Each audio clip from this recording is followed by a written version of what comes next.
You know how infuriating it is to be doing something? You've all been stunned in games. When you're doing something and then you get stunned and suddenly you're not doing something, like that is the most irritating thing.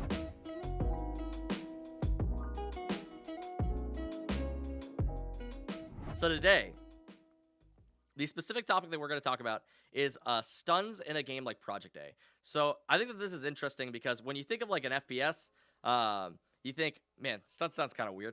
But stick with me here. It's going to be a fun ride. I hope you guys enjoy it. Basically, we've talked a lot about abilities already. People compare abilities in Project A to be closer to grenades in like Counter-Strike. So if you look at the trailer, stuff like the abilities are like these smoke screens and stuff like that. They're basically intended to prevent enemy vision. There's a couple other characters. There's Juno, who appears right here, where she blocks off that ledge over there. You see, so this is like this is a common theme where it's like these abilities aren't absolutely that game-changing, except when you get to like Sorteria, who is the girl who she resurrects this person right here. That's pretty massive. So like you have one end of the spectrum where it's like, okay, abilities are like, yeah, they're used to block vision, which is impactful but not crazy, and you have like a res, which is like pretty crazy, you know. So I think that's very interesting to like think about. And it really poses the question of what direction Riot is going to go with their game. Are a lot of abilities going to be compared to this guy right here where you're resurrecting characters, or are a lot of abilities going to be more compared to like blocking vision, placing walls and stuff like that? You have characters like Juno when she jumps into the air. Is it going to be closer to things like that? We've never seen a res in other games, talking like CSGO or Rainbow Six. We've never seen them in another tactical shooter. It's in games like Overwatch, but we've talked before how Project A isn't really as comparable to Overwatch as other games, but we don't have a lot of information on abilities yet, though. Despite like all of this, this is all we have. Like pretty much what we talked about. We only have these 3 characters to go off of. But basically, I wanted to theory craft new abilities or new types of abilities that we may have seen in other games. And specifically, I wanted to talk about stuns in games because I think there's like an interesting history that we can go through with stuns in video games. And we could talk about MOBAs or we could talk about FPSs, which is obviously what Project A is going to be. The way that stuns have functioned have really severely impacted how the game works. So let's get into that. But before we do, also, if you guys are not following the channel already or subscribed to the YouTube channel, be sure to do so below. You can hit the little button and be notified whenever we upload new videos. We talk about a lot of Project A stuff, so yeah. Anyway, like I said earlier, FPSs having stuns is a little weird, but especially in a game with a low time to kill. So like you have stuns in games like Overwatches, right? So like McCree will throw a stun. That's one thing that we could compare it to. Or you have stun grenades in a game like Call of Duty. I think they're in Call of Duty. They might be in Rainbow Six as well. But McCree's stun is like a physical stun. When he throws it, it stuns the target and it stops them from moving. I wish I had a video of that up here. I could pull it up. Or when you take it into like stun grenades with Call of Duty or Rainbow Six, it slows down the character's movement. It basically lowers your sensitivity and it makes it difficult to react to anything. I kind of like that idea because it still lets you react. But like the McCree stun, it's like a flat stun. You can't do anything and then he kind of kills you.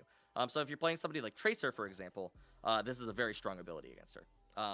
And it's actually really interesting how stuns function in games. And stuns are like one of the most infuriating game mechanics that can be present in a game. And the reason for that is because when you stun somebody, it removes like their control from everything. You know how infuriating it is to be doing something? You've all been stunned in games. When you're doing something and then you get stunned and suddenly you're not doing something, like that is the most irritating thing. Losing control of your character in any regard is very annoying. Like it feels like you're being like jerked in a different direction, which it can be very frustrating. But they're very necessary as well. So you take characters like Master Yi in League of Legends, or comparing it to an FPS game, like Tracer or something like that. They're very necessary because these are characters that are kind of zooming around the place. They're very strong, and the only way to stop them is generally to stun them. So somebody like McCree is very strong against Tracer, where you can just stun her and then you can kill her.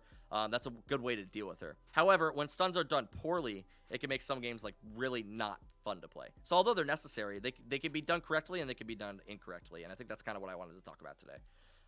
So an example of stuns being done poorly, and I relate it to League of Legends because it's a game that I've played a lot of, but I think it can still be comparable to FPS games, so stick with me here. In League, there was a time where there was a lot of targeted stun abilities. So you take a character like Sion, for example, the old Sion. What he would do is he would point and click on a target, and if you've never played League, there are 2 types of abilities. There's point and click. You click on a target, and it gets used on that person, and they can't react to it. Like, it goes onto them. Or there's skill shots, which you can use in a direction or a location, and the character can exit that direction or that location, and they can avoid it.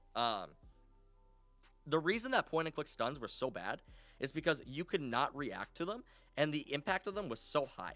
So for a Scion, who is like kind of a burst character when you built him AP, he would just walk up to you and he would stun you and he would kill you, and there was like nothing you could do about it. That was one of the most infuriating things. And League has taken a direction where they started to slowly remove all these things with reworks of characters. So you saw it happen with Taric where they removed his. They saw it happen with Scion when they removed his. I think some of the only ones that still exist in the game are like they removed Rengar's Bola as well. It's like Malzahar, and it's his ultimate ability.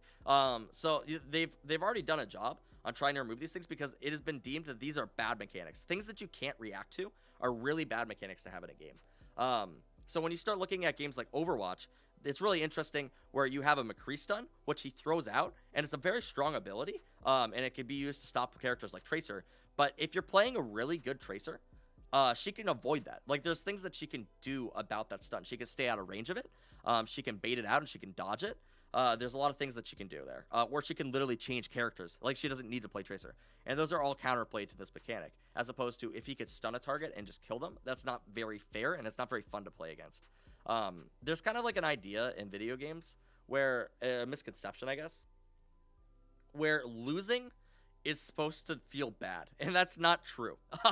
Like, if you're getting beat by something that doesn't feel good to get beat by, that's when it starts to feel bad, right? But if I lose a game of Counter-Strike to just a team that's better, that doesn't really bother me. You know, if I just got outplayed by a guy, then it's like, okay, well, I just got outplayed by a good player. If I lose a game of League to a player who's just like better than me, that doesn't bother me. What bothers me is if I lose a game to somebody who's hacking, if I lose a game to somebody who is abusing game mechanics. I care a little more when I'm killed by a character that I didn't even get a chance to react to. That's the whole point here, right? So flashbangs in Counter-Strike are a similar game mechanic that works very well. It's not necessarily a stun, but if you throw a flashbang in Counter-Strike, the enemy player gets something, they can react to it. They can look away from it. And another thing to note here is that the flashbangs can actually affect your team. So if you don't know what you're doing when you throw a flashbang, you can actually get your entire team murdered, which is like an interesting thing where it's like, this is a very impactful thing. And it functions similar to a grenade, but it's also like not all bad. And there's things that can like go wrong if you aren't using it correctly. And there's also counterplay to it. So I think that something like a flashbang is actually a really good mechanic to have in the game. And we'll probably, like, I'm pretty sure that we're going to see some sort of flashbang or a stun within Project A. And it's just the idea of how much counterplay there's going to have. Because with such a low time to kill, if you're getting people, like, stunned, especially, like, AoE stuns, I don't know if that's going to be a thing. But you could literally just one-shot them. And it's like, if they're not going to be able to react to it all that much, that's going to be really bad. And then the idea that you're going to have 10 characters on a team probably. I think it's a 5v5 game. I think that's what's been determined. With each character having 4 abilities, there's going to be something like this, you know, pretty much guaranteed. So I guess it's just kind of waiting for the future, waiting for more information on the game. Are there going to be stuns of the game? Let me know what you guys think. If you think that there's going to be stuns of the game, if you think that it's a good idea, if you think it's a bad idea. I think it's interesting because we've never seen stuns at like quite this capacity. We've seen similar things, but I think that is almost guaranteed that we're going to have something like that in the game because of all the abilities. It just makes me think, like, when I'm sitting here trying to think of possible abilities that could be in the game, those are the things I could come up with. Because when you have reses, or when you have, like, smoke screens and stuff, I don't think we're going to see damage abilities because you can shoot somebody and they die pretty much the same. You could throw knives in the game, but, like, the knives one-shot and so do the bullets. So it's like, is there really a point? It poses a lot of questions. But, yeah, let me know what you guys think. If you aren't already subscribed to the channel, be sure to do so down below. Join the Discord, too. We have a lot of, like, really awesome people. We're actually growing pretty fast. I've been feeling good about it. We had a lot of people hopping in. The community's still pretty small, so, like, if you wanted to get in early, you could still do that. But it's pretty cool. I've been having fun talking to some of these people. But, yeah. Thanks. Can we get a big freaking shout out for my boy Kirby? I love this man so much, and everybody needs to have attention to him. Kirby9412. Kirby9412. Waffles redeeming a shout out too. Okay. That's everybody freaking here. You guys are so freaking cool, okay?